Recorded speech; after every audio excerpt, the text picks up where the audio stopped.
Okay, we will get started at this point. Welcome to everybody. So glad that people can be here. I am Miranda Hickman of the Department of English at McGill, and I'm director of the Poetry Matters Initiative. And welcoming you to this workshop facilitated by Dr. Shane Neilson, who is right here. Hello. And thank you for being here. Thank you for traveling to work with us today, Shane. So I want to say just a little bit about the Poetry Matters Initiative for people who are checking in. It's an initiative that's been underway for a few years now, and it's essentially a network among students and faculty and poets, and we're trying different ventures each year. And this year, our focus is on workshops like these, workshops in creative writing. And our theme for the year is ekphrastic writing and ekphrastic poetry. So poetry developed as verbal description of visual art or some object or set of cues in a nonverbal medium. And Shane will be taking us through more on ekphrastic poetry. And this year we've had the pleasure of collaborating with the Maude Abbott Medical Museum and with the McGill Writing Center. And I want to extend some thanks as we begin to Dr. Richard Fraser, the director of the Maude Abbott Medical Museum, Joan O'Malley of the Maude Abbott Museum, Sarah Wolfson and Patrick O'Reilly, who are here today, and Anushri Joshi, research assistant for Poetry Matters, and Pascal Théret-Brou of the Department of English. Thank you for being part of the development of these workshops. And please stay tuned for upcoming workshops. You can find out more on the website and the Facebook page for Poetry Matters. We'd also like to open by acknowledging that we are located on unceded Indigenous lands on the traditional territory of the Kanien'kehá:ka, one of the founding nations of the Haudenosaunee Confederacy. The Kanien'kehá:ka are recognized as the custodians of the lands and the waters on which we gather today. Tiohtià:ke, Montreal, is historically known as a gathering place for many First Nations. Today, it is home to a diverse population of Indigenous and other peoples. We respect the continued connections with the past, present, and future in our ongoing relationships with Indigenous and other peoples within the community of Tiohtià:ke, Montreal. So let me turn things over for a moment to Dr. Richard Fraser, who will introduce you to this environment and to this space, to this wonderful museum that we're working in today. So over to you. I will step aside so people can see you. Thanks, Miranda. Yeah, thank you. So I'm going to give you, maybe you should come over here a little bit so you hear me better. That's it. You won't get filmed even if you're here. So I'm going to spend just 2 or 3 minutes telling you a little bit about the history of where we are, so it puts it in context for you. Come on in. The McGill Medical Museum actually began approximately 200 years ago. It began before McGill University actually started. There were 4 physicians who had been to Edinburgh to study medicine, and they came back to Montreal and were very interested in starting a medical school, so they did so before McGill even existed. And one of the things they did, because they had learned this at Edinburgh when they had been studying, was that specimens, human organs, were very useful for learning about disease. One of the first specimens that was obtained, you can actually still see over here on the wall. That's a heart that was obtained in 1822 by Andrew Holmes, who was one of the 4 founders of McGill University. The skeleton that you see over there, that was mounted in 1826 by one of the other founders of the university who studied anatomy. So you had the pathologist and the anatomist. So in the next 100 years, the museum developed into something that students were using as part of McGill University Faculty of Medicine to learn medicine and anatomy. And we'll skip to 1899, which is when the woman who you see on the painting over here became its curator, and that's Maude Abbott. And she became the curator at that point and developed the museum into one of the top medical museums in North America. And she was curator for about 25 years. The story is much more complicated than what I'm telling you, but that's basically it. After Abbott died in 1940, museums started to be used less and less in the university. And there were a variety of reasons for that. One of them was that numbers of students were going up. Another was that people were starting to use lantern slides and then Kodachrome slides. Probably none of you know about those. Some of us who are older will. Eventually PowerPoint slides to teach instead of specimens. All of this material and much of the other material that you can't see here that's in storage was in danger of being basically going to the incinerator because of that lack of use. We were fortunate that we were able to convince the university to give us a bit of resource in terms of space, and we've been able to fundraise and develop this into a new medical museum, if you want. So 10 years ago, it's our 10th anniversary, the university agreed that the name of this new museum would be the Maude Abbott Medical Museum. And you're actually in an area right here where the museum was at one point. You can see the stain on the floor here. That's a stain that comes from the original cabinets that were put in this building when it was built in 1909. I'll stop there. That's enough to give you an idea of what we're doing, and I can answer more questions after. Now I give it to the poets. And then I'm going to do a brief introduction. Sure. We are fortunate enough to be working today with Dr. Shane Neilson, who comes to us from Ontario. He's a poet, physician, literary critic, and scholar of Canadian literatures. His work includes poetry collections such as Complete Physical and Exterminate My Heart, as well as essays on his experience as a physician, Call Me Doctor and Gunmetal Blue. Awards for his poetry include Art Poetry Magazine's Poet of the Year, the Hamilton Literary Award, the Walrus Poetry Prize, and the shortlist for the Montreal International Poetry Prize and the Trillium Poetry Prize. Shane is currently a Shirk postdoctoral fellow at the University of Ottawa in the Department of English, and he's currently an assistant professor of family medicine at McMaster University, and he continues to practice medicine in Guelph, Ontario. And one thing I've done actually in the chat for virtual participants is given links to a couple of recent books that I hope you will talk about. Yeah. For participants, if anybody wants to use the materials on the table, the steno pads or the pens, they are there for your use. So please feel free to as we work. So thanks for being here. Hi, everybody. Thanks. I always start with the Dr. Nick Simpsons reference. Probably don't get it. I'm Gen Xer, so I'm Shane Neilson, and I actually come from New Brunswick, so I'm a transplant here in Ontario. And one of the things I do for land acknowledgement as opposed to recite where I'm currently living, so I don't self-identify with Ontario. I come from the St. John River Valley, which is actually the territory of the Woolstookway, where I come from. So I just wanted to share that with you. So this is going to be a unique event, I hope, for you. A opportunity to think about writing, modes of writing, a particular mode of writing called ekphrasis, with a medical inflection, but especially in a medical space that venerates both medicine and also, you know, as you walk around, it casts a critical eye upon it. So what we're going to do, before I talk about what we're going to do, I'm going to mention it briefly and then not mention it again. My books are on the table. If you're interested in purchasing them, just come up and talk to me. The orange one's 20 and the other ones are 10. And for those online, you can see those appearing on the screen probably as links. But then that's the end of the self-promotion in that regard. So one of the things I like to do is I like to spread the gospel of poetry.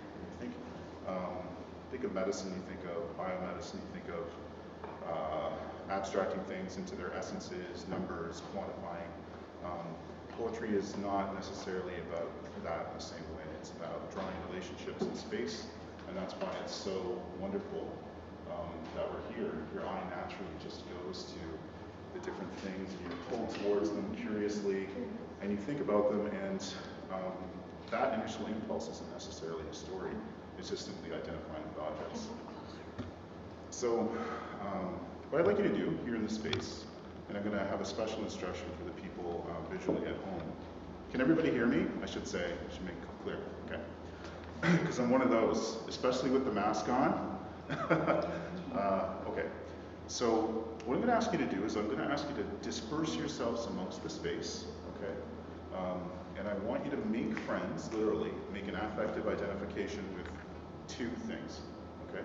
So find two exhibits. If you like more, that's great.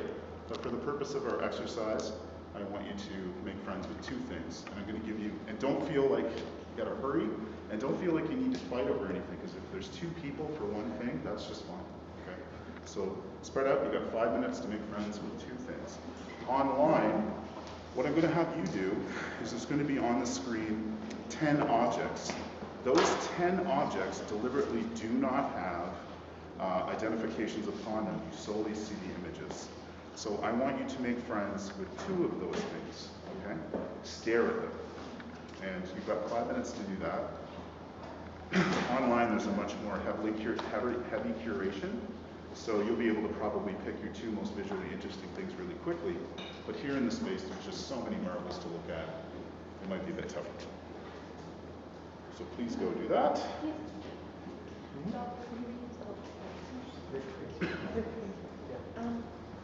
I'm just wondering, because I don't understand, are you smoking for okay, was that? Shane? Yes. Am I allowed to answer questions? So in the space, our resource, our resident historian, pathologist, Maude Abbott person is Dr. Ekphrasis. If you've got questions that you wish to consult him about, please do so. He's our living exhibit, I should say. If I have yes, I guess this one is the second. So these are lungs, right? And it's very difficult sometimes to tell whether the smoker is or not. If I were to look at this, I would say this is probably not. You see that black thing right in the middle? Yeah. That's a lung smoker. And that's black because it's drained the black soot this person has inhaled in. But you see the rest of the lungs are in black. Usually the smokers lungs, you actually burn cigarette smoke in the lung itself. I'm doing the same thing. I'm following up with two things. One of the things I do is I don't just talk, I actually do the exercises with you. I'm such a rough person. I can't really not. But I got this part like 12 years old. Yes, food. Yes. Why is it? It says, but if you just look at this, it's really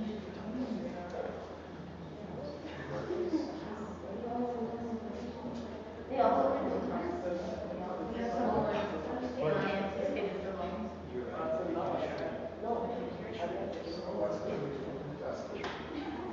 Did you try that one?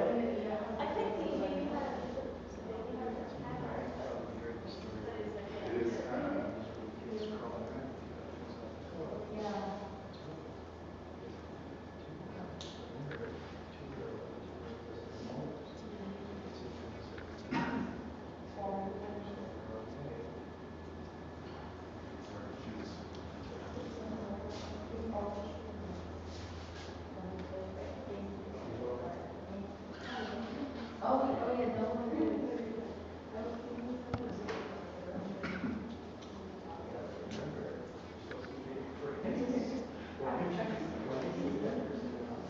So can you give me 2 more minutes just to give you the warning sign?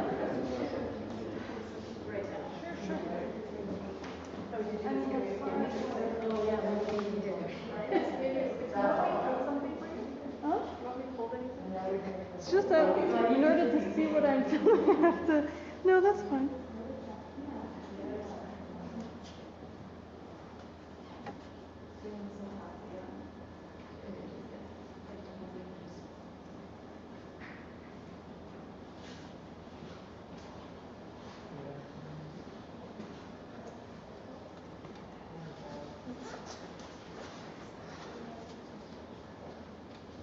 And there's 1 more minute. Sorry to hurry you. But we got to get writing. How big is the tumor? Pardon me? How big is the tumor? You said which? Now that we come out with the tumor, the small, really small part. How big is the tumor?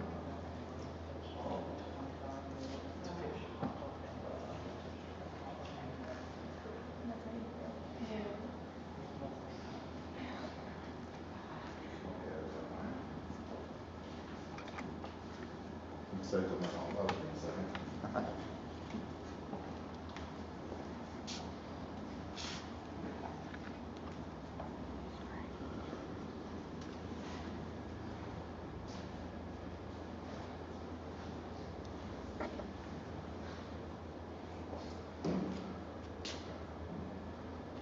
Okay, let's start up the first exercise, of which I have several. I always have too many in case things go too quickly, but we'll see if we can get through all of them. So the first exercise, I want to let you know, this is supposed to be a safe, non-judgmental, no pressure situation. So no one's going to get called on per se, so I want to get that anxiety out of the way. No one's going, what about you, what about you? None of that. However, I would encourage you to share because it does increase the benefit of the experience to all, that kind of participation. So for those brave souls who are willing to take the first plunge, it's very much appreciated. And I'll give you an elbow or something later. So the other thing is this workshop is deliberately created. I deliberately structured these workshops to, sorry, I just want to make sure I see everybody and say hi. You don't have to move, it's just I want to make sure everybody's part of things. I've deliberately created these exercises so that they're incremental. So we don't start off doing something really conceptually difficult. And nothing in this workshop is conceptually difficult, but we just kind of build in different layers to the exercises. And you'll see, and one of the things I think Poetry Matters is really interested in, is watching how attention changes as we pivot and do all these different things, including at some point moving into different space. And there's a specific exercise for those of you at home looking on your screens that we have a special little trick for you later that we don't have in the live space. So you've got your own exercise. So what I'd like you to do, first exercise, I'd like you to stare at object number 1. I'd like you to really stare at it. Get close to it, as close as you feel comfortable, and I'd like you to look at it. And once people have stopped moving, I'm going to tell you the next instruction. But stare at it. Really look. And try to imagine that your eye is like a lens of a camera. So I'm already using metaphor. Okay? It's not a very good one, but I'm not writing poetry right now. Okay. I want you to take note of the very first thing that comes to your eye. What is the first thing you notice? Some people might feel intimidated. Well, what is the thing I notice? Let me give you some examples. And you're going to find during these exercises that I'm a chatterer. I'm going to constantly throw out ideas. And I don't mean to distract you. I just mean to give you little prompts so that if you're stuck for something or you want to add to your observations, you can add to them. And the key kind of pedagogy I have in creative writing workshops is go beyond the first idea, right? Go beyond the very first thing you think about. Don't just stop. Keep going. Add things in. Think of it differently. Turn it around. So you're looking at it, and you've written the first thing that comes to mind, and I'm going to tell you to do the next thing in just a little bit. What is it? Is it a vivid color? Is it a distinct figure? Is it the shadows? Is it the light? Is it its neighbor? Is it how a particular shape within the exhibit keeps repeating? I see strings, constantly, little strings in the exhibits, keeping things oriented. Is there a pattern to those? In what order are you observing the things? You have the first thing, you move to the second thing. The third thing, is there a pattern to that? Are you rotating back and around? Keep looking and keep writing. Okay, now stop looking at the thing, and I want you to turn your back to the thing, okay? Or just, it doesn't have to be that dramatic, but just turn away from it, and I want you to keep writing what remains in your mind, or what you didn't get a chance to write down.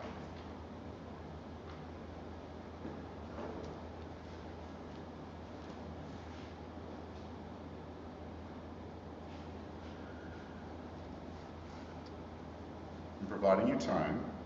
I'm going to give you about 4 minutes. And if you exhaust yourself, that's okay. And one thing we should say too is that if you feel like stepping outside to write, then you're welcome to do that. Yes, if you feel like you want to experience writing outside in a more, yeah, you can go outside. And keep in mind if there's any difference when you go out and you write. If you feel like it's too hot in here,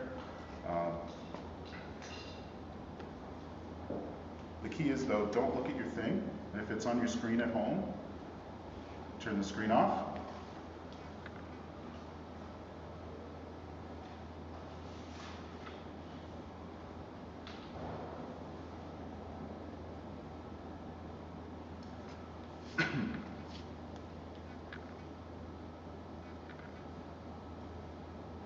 I wish I knew all the people at home, see who they were.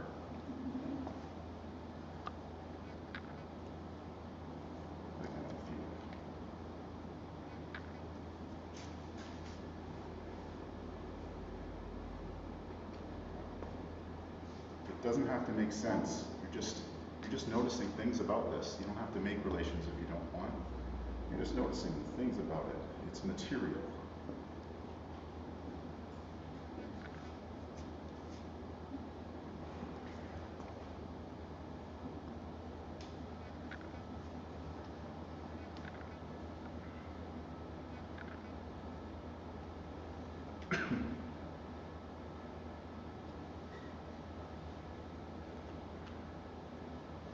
And I'm just surveying the room, don't mind me, as we're doing a more boring table space in which I can see everybody's pens. This is much more interesting.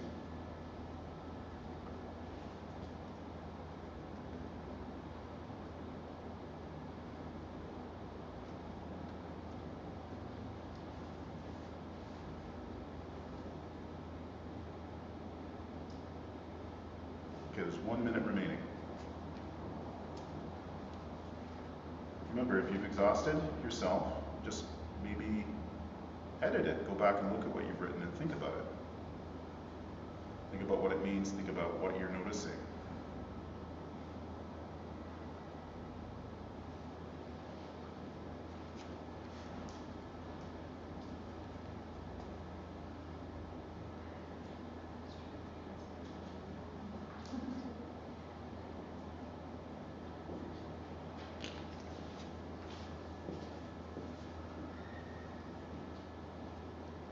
Okay. Now you don't have to listen to me and you don't have to stop. I just want to get that across. If you're inspired and you've got something already on the go, far be it for me to interfere. But for the people at home, I'd say if you have something to share in the chat, which is always, I think a less pressure space in order to share things, please do so. And we'd encourage people in the audience to provide feedback to those people in the chat. If there's something beautiful, something you particularly notice about someone else's noticing, please do say so. But we'd ask you to be respectful as that feedback's provided, just like we'll be in here, okay? So, what's the point of that exercise? Well, how do you write about something unless you actually think about the something, right? Poetry is very much object-oriented. So, I think so anyway.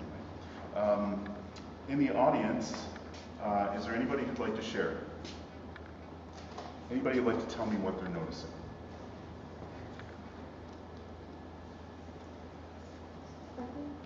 Please do. What I noticed, I was looking at this hair ball, and I was noticing this, like the texture is so distinct and like so full. And I don't know, I've never seen this, it's a stomach apparently, but I've never seen a stomach this like intensely like bursting. So I was kind of thinking about that. Thank you. So the object that you chose was Osler specimen 42. It's a stomach, and you notice the particular texture of it with your eye. Yeah. So rather than simply just describing its color, its shape, you actually were thinking also you're feeling into it with your vision in order to feel its texture. Rick, is there anything particular about this exhibit that you'd like to comment upon? Well, did you notice that there's a little wisp coming out at the top? What do you think that is? So you're right that it's the stomach. That little wisp is the esophagus leading into the stomach. And that tells you that basically there was no food getting into it.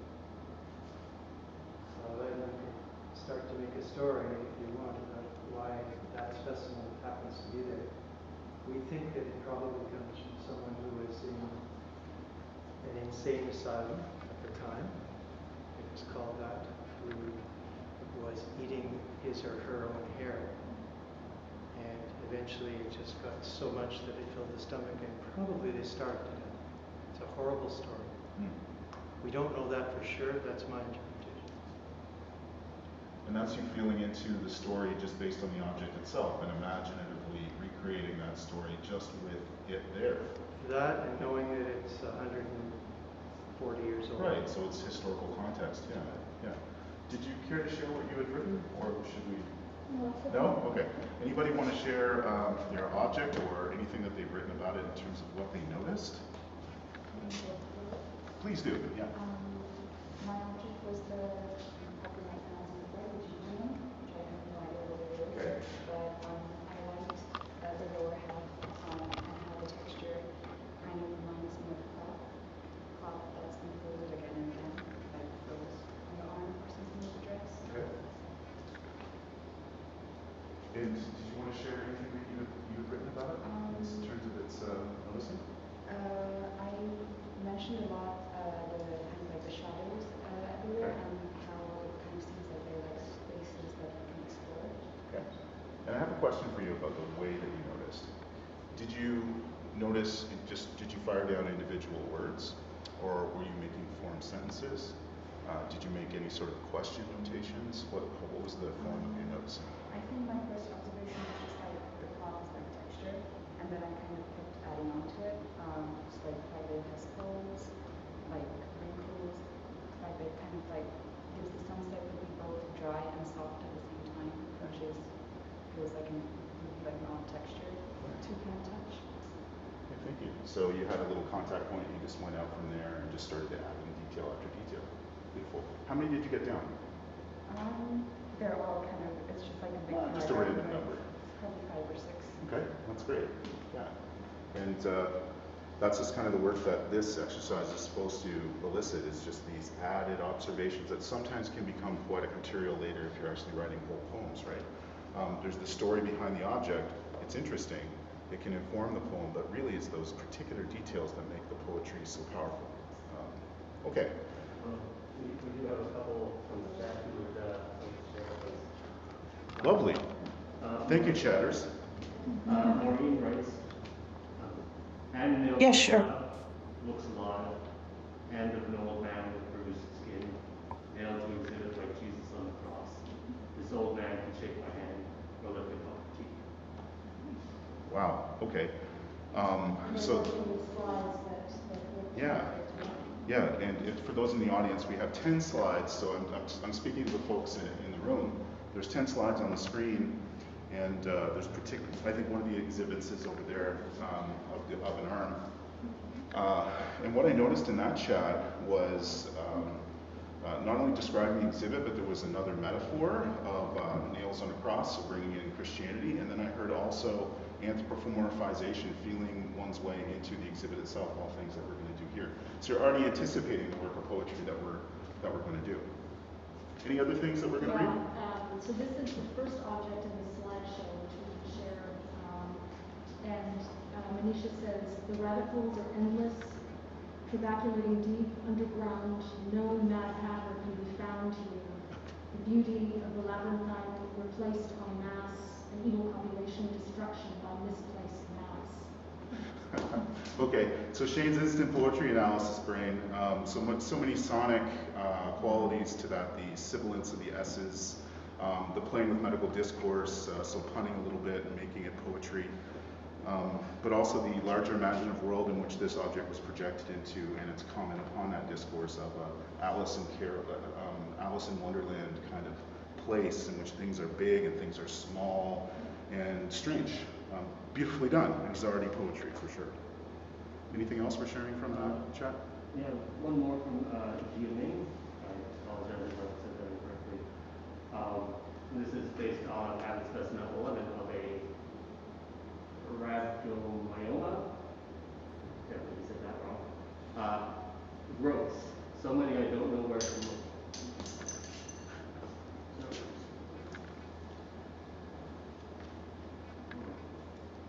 Gross. So many I don't know where to look. Yellow, smooth skin like beans, like peas, tucked inside the thick muscle of the heart. How smooth this nugget by the bow. What lies beneath the skin? Maybe this is no longer a heart, something generous. Ours doesn't. Okay. So lots of adventurousness in the chat, and there's also that ability to be in one's own thoughts and one's own space and to generate. But I mean, starting off with gross, a pun on gross anatomy, but also a strong emotion, disgust being one of the absolute most primal ones we have. And then reflecting, going from there, resisting the act of seeing, saying, you know, too many to notice. So like a commentary upon looking in itself. And it's all wonderfully done.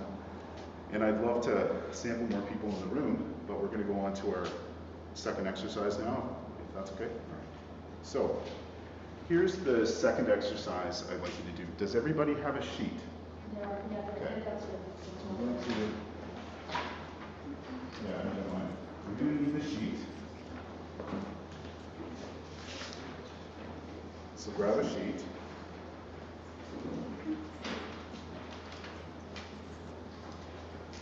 And you're going to see a little bit of my thunder now, okay? These are the exercises that I've got for you.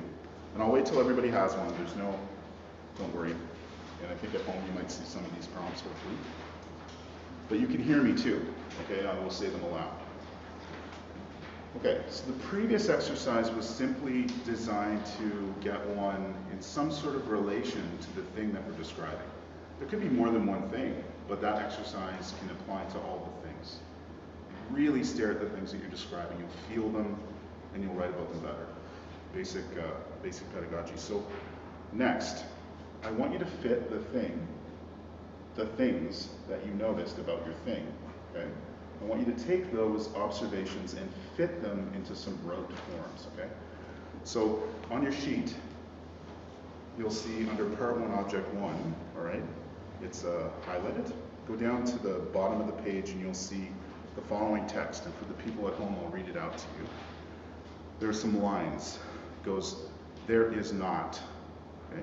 There is no, there isn't, there is only, there was, there still is, there may be, there could have been.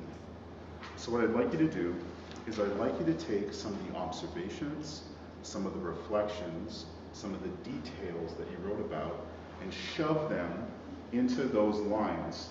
And I don't want you to match them intentionally. I just want a random process in which you take some of your sentences or words and you put them in those forms and you see what happens, okay? Is that clear enough?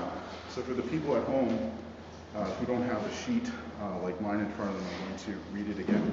You do? Okay. And I'm going to time it.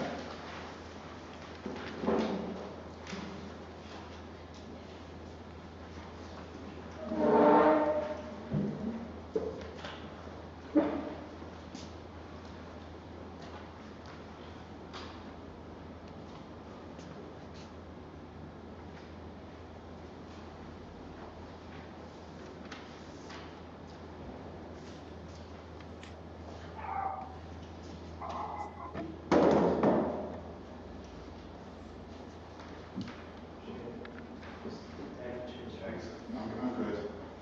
Somebody called me dad core today. One of my millennial students. I'm not boomer, I'm Gen X, but that also is dad core, actually.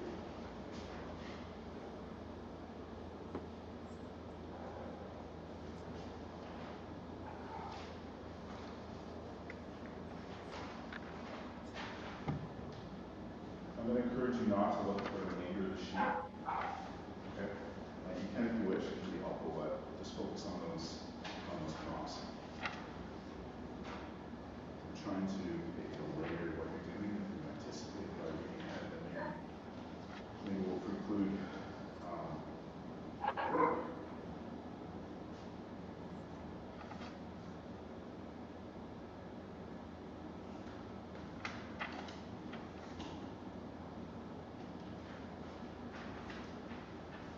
if anybody was standing and feel more comfortable in the chair, then please do take advantage.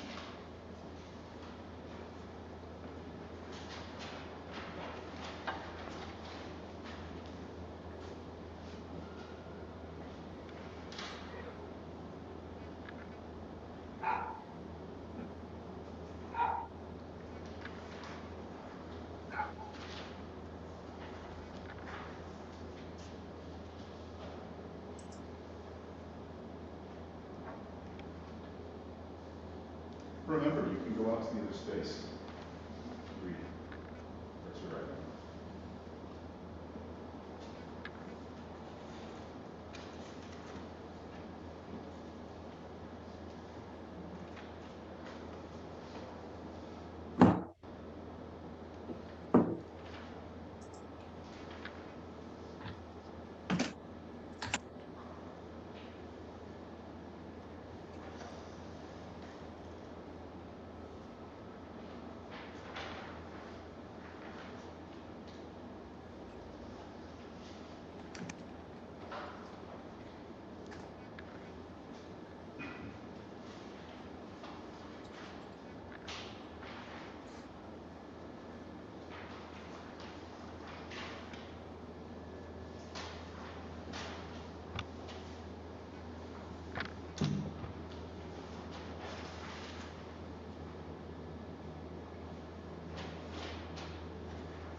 Those are finished inserting things, what would happen if, for those who are in the room, I should specify, what would happen if you used the label next to your exhibit as the descriptor of actually what was happening? So you've got for example, you've got your exhibit here. What would happen if you used this one? Would it change at all? There's a lot of hearts in this one, but if you go around, it would have a massive difference. What sort of change would that create? A poem?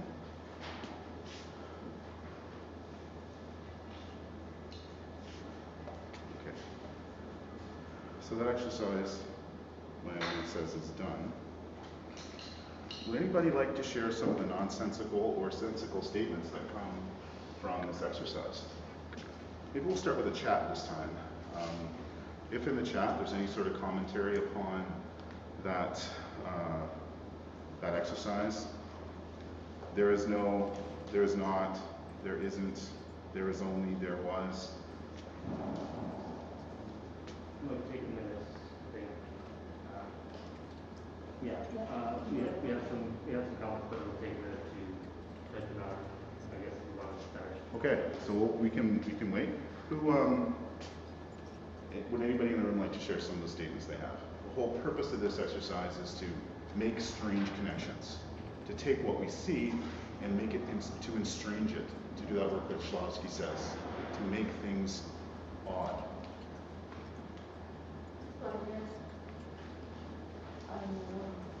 And I'm sorry, I'm really close to saying. No, that's okay. Yeah. I chose the overview teeth. Okay. And I've heard there was as a softness and hardness struggling to coexist. The prompt you used was there is not? There was. There was.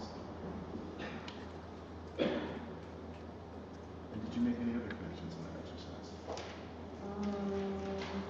Anything weird that didn't make sense at all? Yeah, I wrote there still is usable teeth in there, molars I think. I bet people would use those. That's all. Lovely, lovely. So there's like the unintentional comedy that comes from these forced connections for sure. And that's a very different kind of attention than the close noticing. You have this external source that you're plugging your observations into, and you just kind of look at the angle in which things go.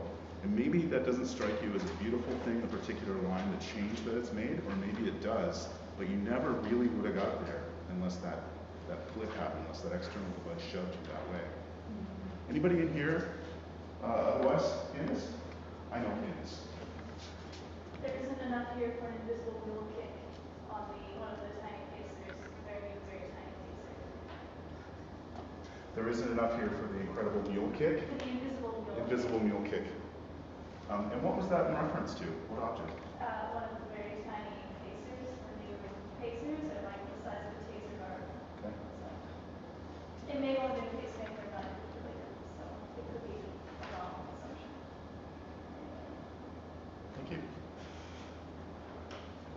So visceral, you know.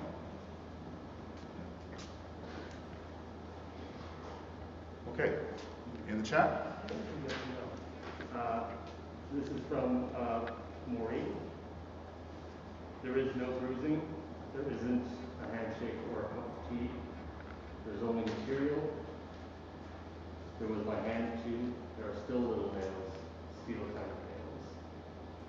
There could have been fear.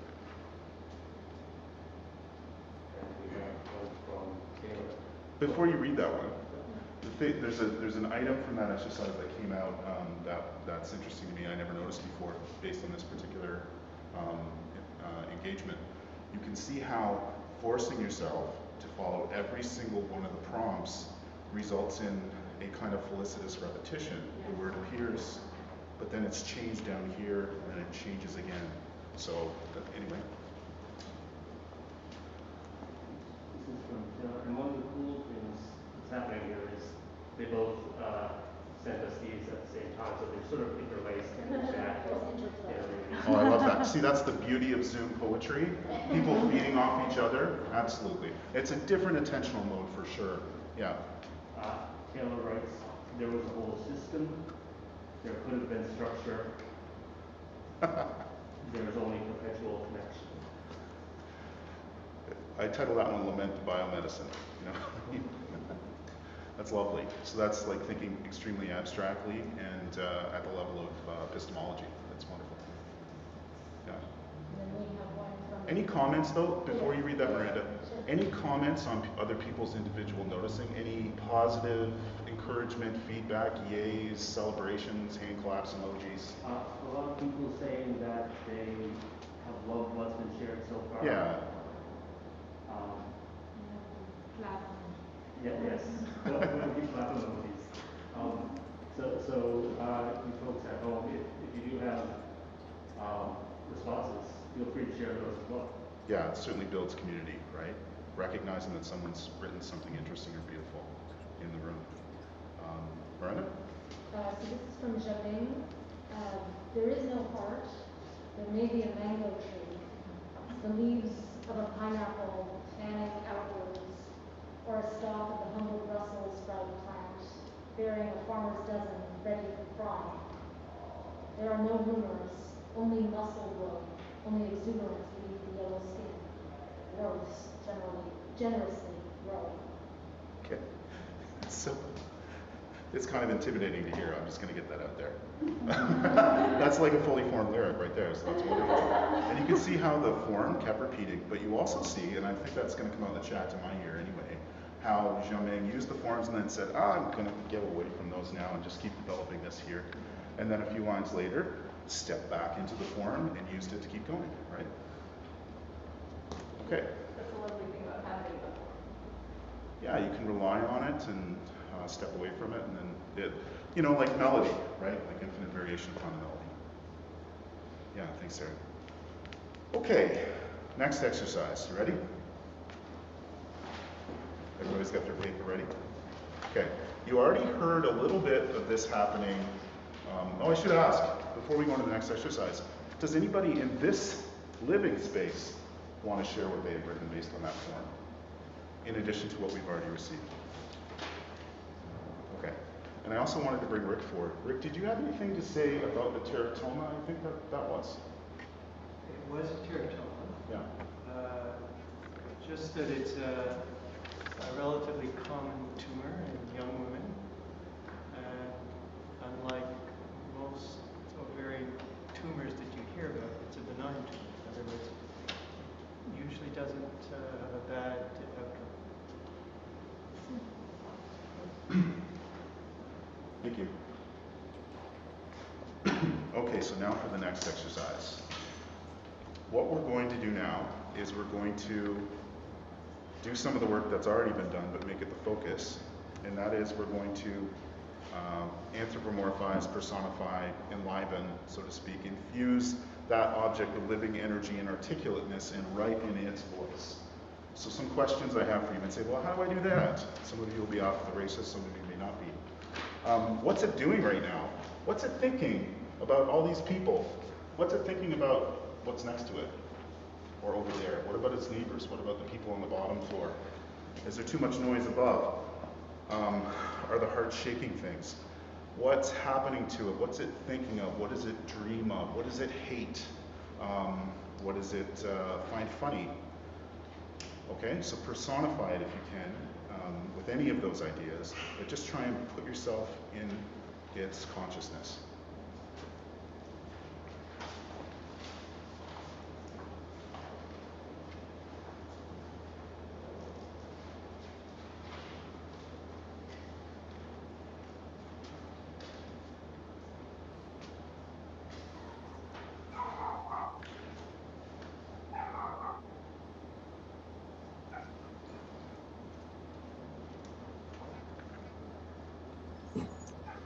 Maybe it's a monologue. Maybe it's an old man or an old woman sitting by the fireplace. And this place is its fireplace. And what is it saying out loud in its voice? Maybe it doesn't want to be here. Maybe it does. Maybe it likes it here. And one of the things I always offer people in a workshop is an opportunity to be in conversation with COVID. So if you wish, instead of your exhibit, you could just imagine yourself into the virus and write a poem as if that virus were alive and circulating out there. Let's not put it traumatizingly in here. What does the virus want? Did it want to dominate the world?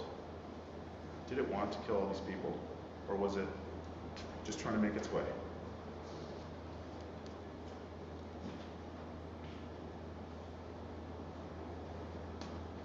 We've got lots of time for this one.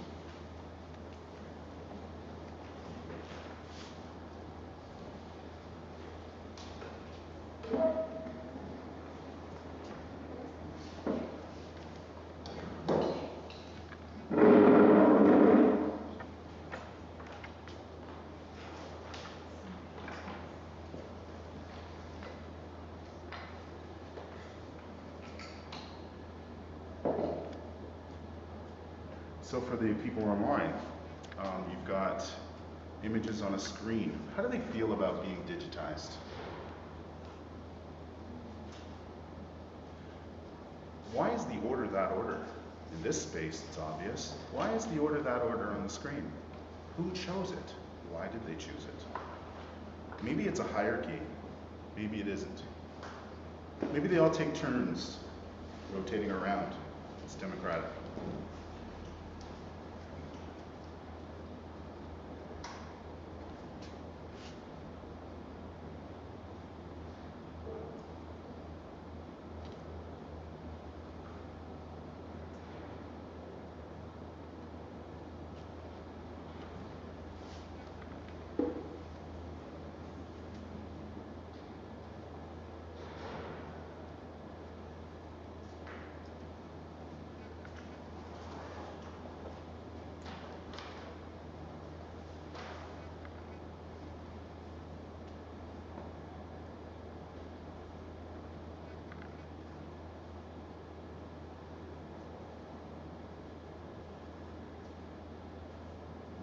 Lots of time. 6 more minutes now. Really lean into that. How alive can you make it?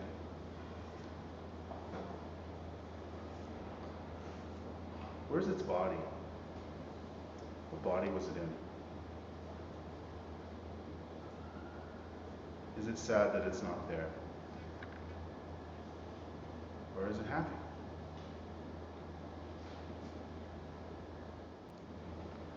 Now, if you're online, in order to get your group maybe working a little bit ahead if you're done, feel free to share it. Whenever you're ready, share what's online, and I already know you guys can handle it. You'll be working off each other's work, and we'll bring you into the chat. So we've got 4 minutes.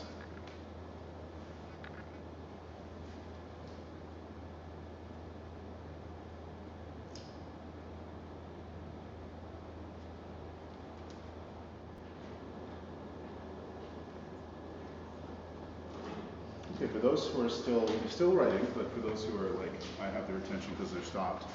Did things change with the deliberate infusion of person so to speak, energy, living energy, or did it not change for you? Did you simply write the same way because you were imagining yourself into the object from the very start? Were you thinking of the object as it, or were you thinking of it as a person would? Did you try and get into its objectness itself as much as you could possibly do?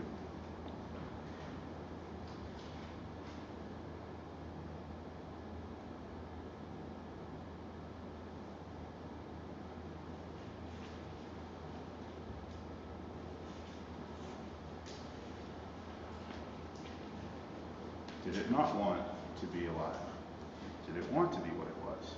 Did it not want to listen to us or our thoughts? Did it not want to be thought about? There's no escape. There's no escape from this learning process, unfortunately.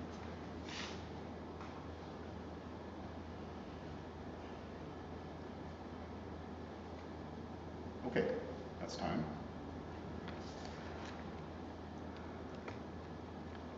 Okay. Does anybody wish to volunteer, like how that felt? What that process was like? So we moved from simple description to shoving that description into rote forms and seeing what happens. And many people naturally took that and tried to shape it into something else. Now we've tried to apply consciousness to the object, and I'm wondering how to feel. Anybody, any comments? Familiar? I don't think there's a real shift to sort of voiciness and the move away from description in the writing. Which I don't know how I feel about that, but it's very clear and obvious. Okay. And did you resist it? When you noticed it, did you say, hey, I got to go back and make it more sensory again? I did not resist it. Because that's the whole point of it, right? The exercise. Yeah. Good. So there was that knowledge of movement towards more of a, not quite narrative, but more of a making sense of things, more abstraction. Yeah. Just one. Yeah. My object was that, the red skeleton over there right at the corner. Okay. Yeah, and when I was doing the other exercises without the sense of consciousness, so to say, for some reason I was just imagining and writing like a lot of agony, like agony-struck poetry, but when I personified it, I don't know why, but I made it more voicey and I made it kind of snarky, and it just happened.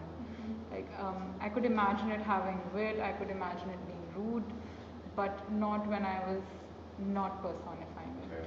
So rather than its doingness, it was more the feelingness that led you into the doingness. Excellent. So you formed an affective identification from the start with your object, which was, the instruction. Very good. Did you care to share what you had written? No pressure. Okay. How are our chatters doing? Good. We have some entries, a lot of entries. Do any of you guys want to comment on how it felt to do that exercise first, or? Oh, let's just read what they have. Sure. Yeah. Let's see, who got in first? So I think this is from GMA. Been here since 1937, though my plaque says I've lived only 9 months. I'm older than any of the small crowd gathered here. First, I was carried from the morgue in purple suitcase, and forgotten in a broom closet for the next 20 years. At least it's forward here. So like a biography of the object itself. Lovely. Yeah. Taylor writes, always seeing, never seen, but I see, just can't speak to tell you so, can't hear when you say I see you too. Yeah. So almost riddle gnomic at the beginning, but then that incantatory repetition makes it come, I see, it's alive, right? It's alive. Starting off as a riddle and then moving into that. Yeah. Maureen, heart, eye, brain, hand, lungs, face, kidney, fetus. Let's get together like a Lego person. Heart always wants to be first, and everyone just lets her in. Eye and brain are together. Lungs feel chill, floating in the spot hue. Hand and face think they are the real deal. But the fetus is so proud, she can balance on her tail. The heart is very happy. I don't know if that's So the naming of parts at the beginning, we have no actual knowledge of what the thing is, right? We just name the parts like that poem, The Naming of Parts about a gun. So we name the parts of the body, we have no idea what it is, and then we move into an argument which is occurring. So there's that fight, right, that we just heard about before, that kind of anger. And then the coordination and the final kind of lyric capture. So you kind of tie it all together. There's the coordinating organ, and then at the end, a kind of beautiful statement that's just declarative, right? So there's a different register all the way through this. It's always moving. And Nisha, who warns us that she got a little darker this year. Oh, I'm ready. I embrace that. I spent years investing in bullish opportunity until I decided to be a bit risque. I pulled the plug on a startup. What was the last thing I expected, you ask? Metrifygy, like a car in a junkyard, disassembled. Must commend them, however. Children eat from inside out, leaving my shell immaculate to pass them by. Who's going to know?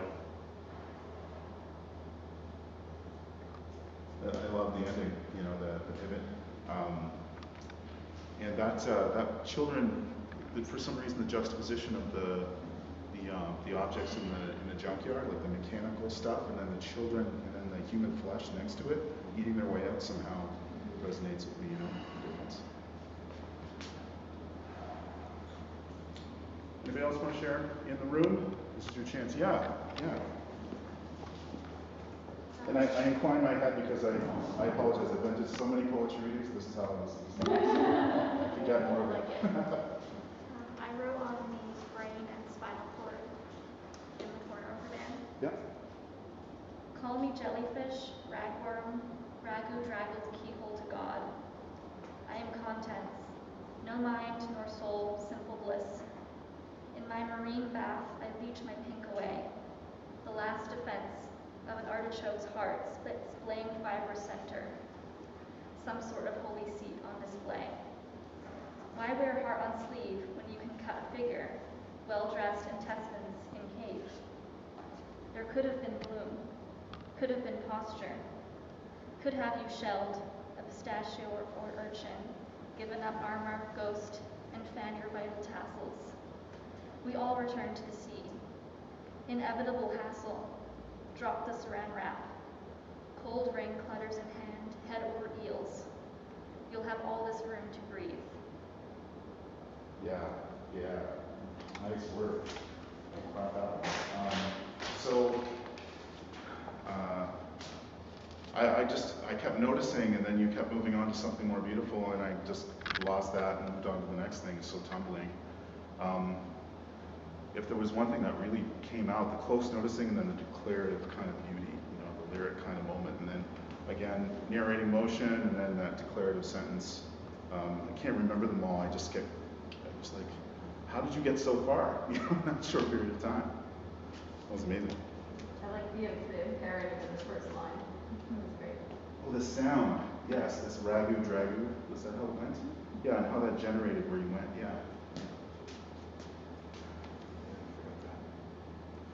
Okay, now it's a dangerous moment, but it's okay. Now I'm going to ask you to partner up with somebody in the room. You've got to get collaborating, okay? Got to get collaborating because you're going to see how things change, and they change radically when you're working with someone else. So what I want you to do is I want you to pair up with one other individual. So there's dyads, 2 people, okay? Do that, and then I'll tell you what's next.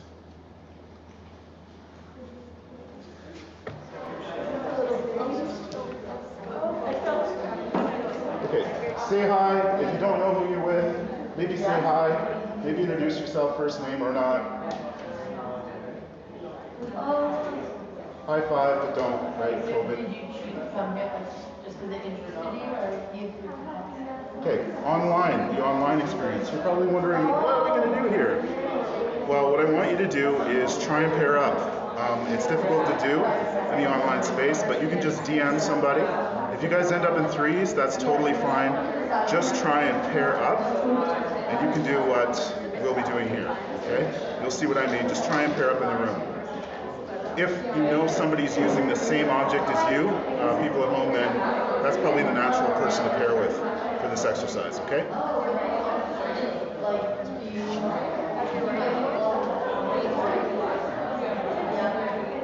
So already you hear the beauty of this. You're already chatting. You're already talking. It's lovely. You're just chatting right now. Okay, everybody, we're going to get started. Okay, yeah. Okay, so here's what you do. I want you to do a similar exercise. I want you to work with your partner, and I want you to write a poem together about the object that you guys decide you're going to write about. You each had different objects probably, but you're going to decide amongst each other which one it will be. For the threes, you'll decide which one it is. Or you're going to decide to write about all three. That's pretty complicated. But pick one as a basic thing. And then what you do, one person picks one word, and then the next person picks the next word. And you just keep going like that, in a rigid order, and see how far you go, okay? If you haven't done this before, I think you'll be amazed at where you end up, right? So what you do in your dyad is you start off with the next person goes heart, then the next person goes next. Or, you know, maybe not so obvious, say sun, moon, something like that, okay? And then write.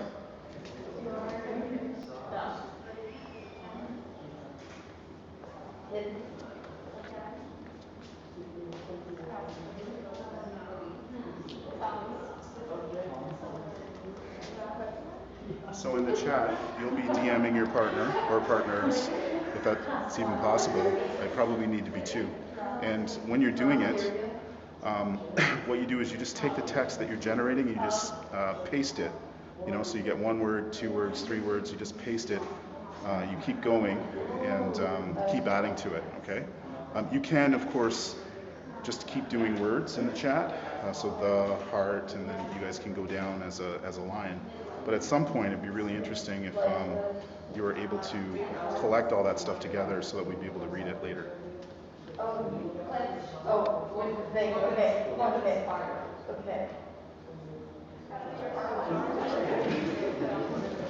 So we have 3 more minutes. 3 more. 3 more minutes. We'll get them in there. Okay, that's time. So rather than talk about feelings, if we could maybe move back to more original spacing. There we go. He left out. Okay. So rather than talk about our feelings, which tends to dampen them, I'm wondering who wants to just take out a jump and read what they wrote? We can read. Please do. I'm excited. We're writing on this fish guy. Which one? The flounder heart. Okay, thank you.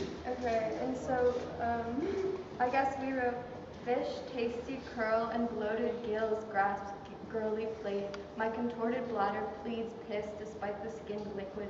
Putrid salmon solitude are boats gods and fishhook's gospel. Mother will clean guts. Father wants my wishbone. What does oxygen smell like? Why does fluid feel so existential? Purple eyes flush, shiny ribs. Yay. Okay.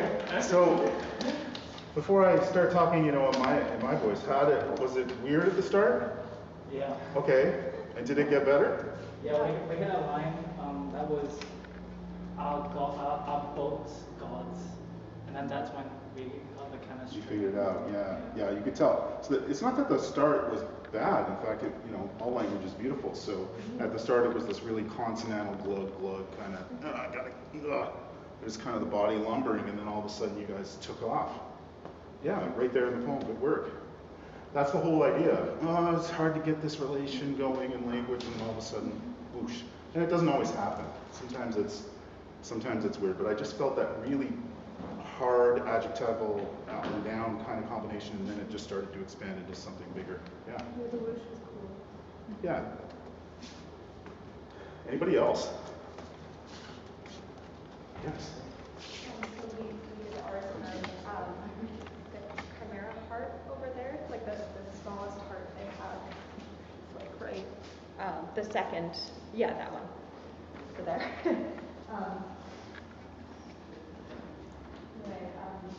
The smallest heart doesn't beat strong anymore, but a throbbing pain stimulates the spirit within. While surrounded again, it sighs, relief, and once again is peace. Tendrils float outward in liquid, not blood. I have no brain to think and exist. My days once were full, now nothing. Strings and glass surround me, alone. I long for salt, yum, and a water bath instead. It stifles me. I wish you would have broken the glass. Freedom is death. Wandering outside, I can feel no more. Okay. Also, fantastic. Yeah. So I didn't detect a moment, this is just me speaking now, I didn't detect a moment there where there was some sort of kind of meeting in which the poem diverged. I felt like this began as a kind of more narrative-driven thing at the start. Is that fair? Did you guys have a moment of difficulty of feeling into each other there, or did it just take off? I think we're pretty much on the same page. Yeah. Yeah. And were both of you, it seemed to me to be kind of a spiritual, meditative, kind of reflecting thing. Was one of you primarily in that mode, or were both of you both doing that? I guess I think a lot about death in this building, in this room, because it's a lot of it in here, so I guess it's, a bit of that came through for me. Is there anything about the object itself that you care to share with us in terms of its provenance? It's a tiny little fish that I've never even heard of until I looked it up on Google. It's chimera, and it's related to the chimera that changes its shape. And why it's called that, I've never been able to find it. Thanks. We have more participation over here. Below himself comes from darkness, the faces scream unspeakable lies, building towers of folded mazes. It's changing roads of bedding, then recycling past death. That's as far as we That's as far as we got. That's good. Yeah. So, how did that is? It felt to me almost like you were in a puzzle, like it was a literal maze, right? Yeah. Yeah. Yeah. So you were enacting the vowels. Exactly. Yeah. Yeah. So that kind of the metaphors we're using between novel for the body, right? Like the vowels and maze. Lovely. Yeah. Did you go different places than what you thought? So you started off a certain way, and you ended up where you did, in terms of the metaphor. Did you have that in mind when you started? Did you talk about a game plan, or did it just go onward and then went there? We just started. Yeah, no game plan. You don't think, right? Yeah. Anybody else? Candace. Who's your partner? My partner, and we did the coarcted aorta, the little fruit roll-up thing, second from the bottom. Oh, nice metaphor. Yeah. The pink ribbon, leather lens, vertical drama splay, across the open display cam, sends me 4 credit stasis of mind, midlife crisis, rewind decades, measure academic, beat courses, and PowerPoint please.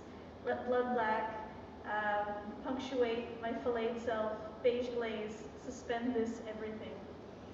Wow, okay, yeah. We really went back and forth. Yeah, that really went interesting places. So it resisted narrative all the way through, felt like. It just wanted to be pure metaphor the whole time, just metaphor, metaphor, metaphor. We really had a lot of, we like the display, like flay, glaze, there was a lot of that sound kept coming up with both of us. And then, yeah, the hammy pink, weird, like pink slime. Who came up with the sound? I think she had the first, display came up and then displayed, and then we kept, sort of both of us coming up with that sound kept coming up. Between the two of you? With both of us, yeah. Yeah, lovely. What about the chat? Our chat participants. We have one from Manisha and Ximing.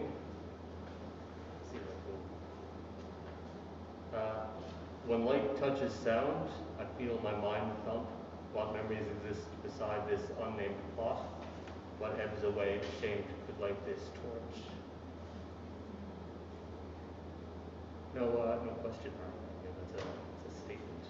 And the thing that sonically stands out to me for that, the way you read it anyway, because I recognize that can be different in different voices and read in different inflections and different speeds, but there's this real harsh sound ending when they would finish the sentence, or at least a line the way you read it. Then the ending torch. I'd love to get more into the chat, but I do want to get the last couple of exercises in for you. There's more to make of this, but let's move on to the next thing. It's going to be a quick one, okay? Because I want to get to the second one. I want to get you collaborating again. So this one is, I want you to, but it's been mostly, not completely, but mostly univocal. So, and that's the way these exercises are intended to run. So I had you personify a thing, right? And you did.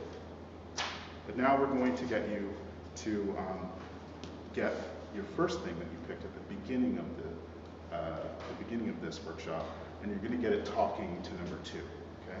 It's now in a conversation, an argument.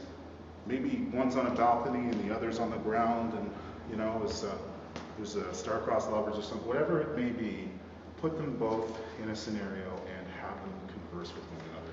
Could be sad, could be happy. Okay? And then write. So you're doing this between each other and getting number 1 talking to number 2.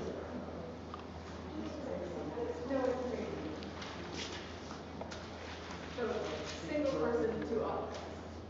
Single person, 2 objects at the beginning, yes. So for those at home, in case I wasn't clear, you had 2 objects at the beginning of this exercise that you were supposed to pick online. I want you to get those 2 objects conversing with one another in some way. Could be impassioned, could be passionless, could be a conversation of squishy sounds if you want. It doesn't have to make sense.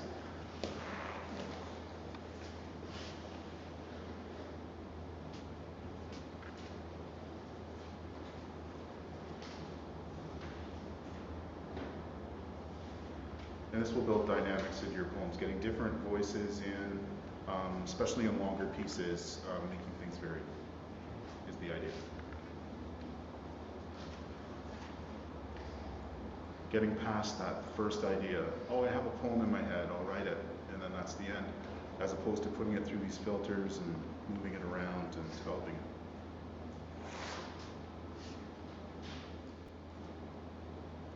Okay, and this is just for the folks at home. I love saying that. If we could show them in the midst of this exercise the true provenance of their images, if we could put the labels attached, or the key, sorry, that matches them.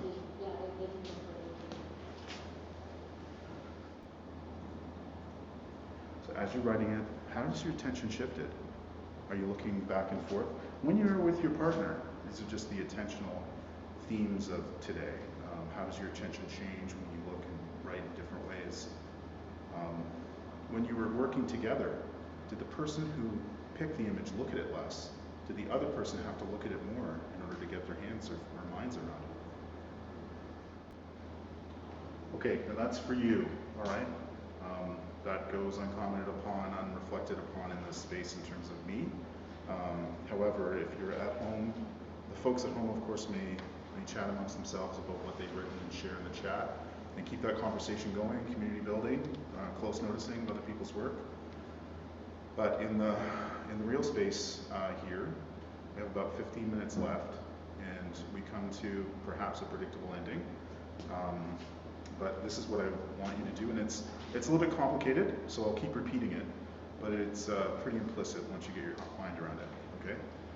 So what I want you to do is I want you to think of your number 2, okay? Your second object. You think of your number 2, okay? Got it in mind. Now, I want you to go find out from your partner what their number 2 was. Okay?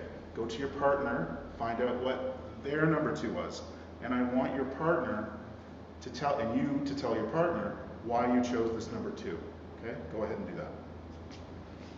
So I'm going to repeat myself. Your number 2, go to your partner, find out what their number 2 is, then tell each other why you chose it, and then I'll come in again.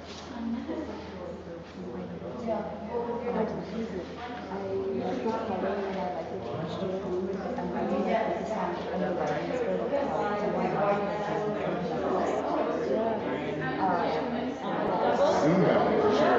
It's like, yeah. Ever have that in Zoom where you're talking back at yourself, finding your own voice to speak? Ever have that? I feel that sometimes in patients. No, but I'm actually... You're feeling it right now, maybe.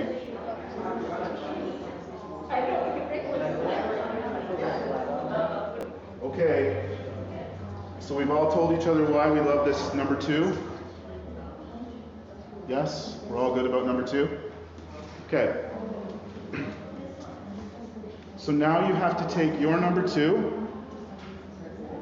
Okay, so take your number 2 and take your partner's number 2 and put them in a conversation. Okay? It could be the same, but it's, you know, it's better if it's different maybe, but put them in a conversation with each other, and I have 2 pivots. They're either lovers or the one I personally find more interesting, they're sworn enemies. Okay? They hate each other, you know? And then write till the remainder of the exercise, okay? We have to choose the same, probably. Yeah. Pick your partner's number 2 and your number 2. We should both choose hate or love, yeah. It doesn't matter. Yeah. Okay. Yeah. Good. Oh, we don't have. I see what you mean now. We work on it together. Individually, yeah. Okay. Yeah. You pivot back to singles. So you do it by yourself. I kind of think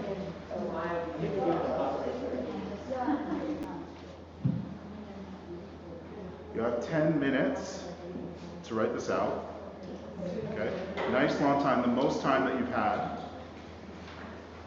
It's a saga. This isn't just a single episode, right? This has been going on forever. It's an eternity of these emotions. How did they meet? What happened? What went wrong?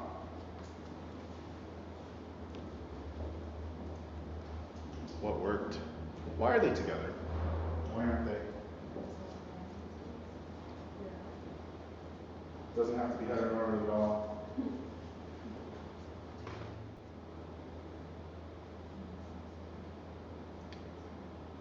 "30 seconds.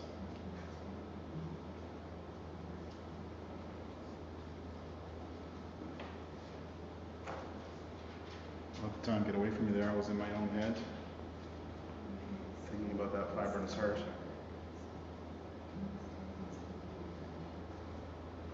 Turn this off.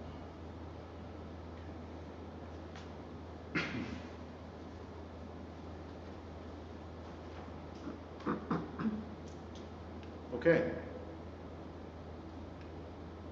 So, we're going to get people to share if they wish. It's the final opportunity. I encourage you to make the most of it. I think that it would be most appropriate if we just kind of share what we wrote. There's no pressure to do so, but I'm just not going to talk about it. I want everybody to be able to read if they wish. And this is the space to do that. And on the chat, I'd encourage you to write what you wrote in there too, and have your moment. And maybe if you're online, and after you've shared yours, you can read aloud the words on the screen of someone else and see just how potent it is an exercise to do, making it oral. But here in the room, if we wish to close out with just the words, what was the point? Well, you saw the volume in the room go down to silence.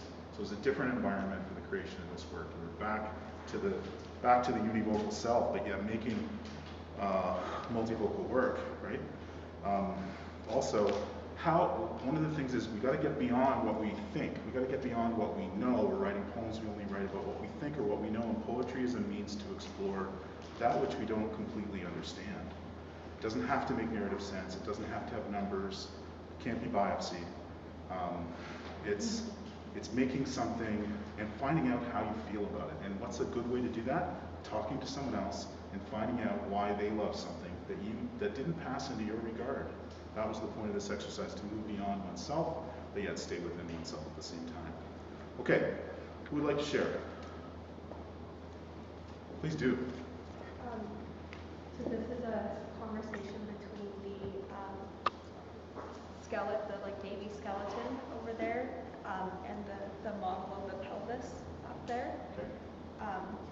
So it starts with the skeleton. You are everything that I've hoped to become, and I hate you for it. At least you are whole. How can I be whole like this? There is no blood flowing through the veins that I no longer have to a heart that stopped beating shortly after I was born. You had a life?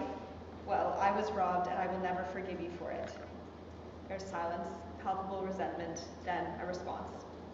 Do you know how it feels to not be identifiable to most of who see you? To not be able to stand or hold yourself tall?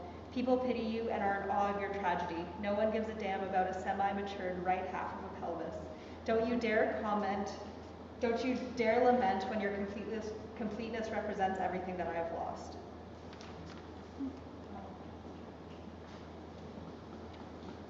I mean, I could talk about it, but I don't want to take up space. Anyone else want to share? Perhaps somebody who hasn't yet, who feels comfortable doing so now.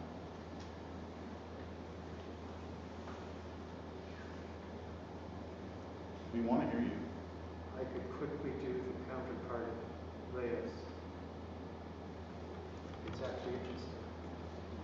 I who never grew like you, to form straight vessels, blood-filled, red within and red within, to make upright bone alive, supporting, protecting, wrapped by pale, soft-breathing skin. I who never grew, despise the life of you. We had the same sentiment. Yeah, completely different registers though in terms of the language. Yeah. That was a lovely count for me. I'll use that in my next exercise. Anyone else want to share before we close up? We have a chat in the voices of a heart and brain from Manisha and me, so it's Manisha and Janine. Here comes a triangular predicament wrapped in ice. Corporeal shadows separated our intentions before we drowned. Dreams taken, truths with vengeance.